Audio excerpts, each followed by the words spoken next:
Iraq और शाम में कार्रवाई के बाद ईरान का इसराइली अहदाफ पर हमले जारी रखने का ऐलान। पासदारान इनकलाब ने कहा कि हमला इसराइल के लिए पैगाम था, करमान शुहदा के लहू के आखिरी कतरे का हिसाब लेंगे।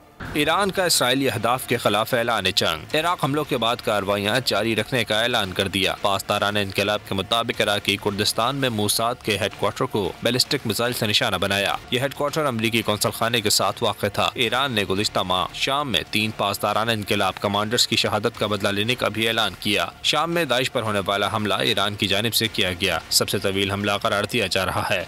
मिसाइल जनूबी ईरान से फायर किए गए जो तकरीबन 1200 किलोमीटर दूर हदफ पर जा रखे। ईरानी अस्करी सराय की जानिब से जारी बयान में कहा गया है कि ईरान से इसराइल का फासला भी इतना ही है। यह हमला इसराइल के लिए पैगाम था। उधर शुमाली इराक में अमरीका ने 3 ड्रोन मार गिराने का दावा किया। ईरानी हमलों पर रद्द-ए-अमल देते हुए तर्जुमान अमरीकी महकमा खारजा ने कहा, ईरानी हमलों की मसम्मत करते हैं। इन हमलों से अमरीकी तंसीबात को नुकसान नहीं पहुँचा।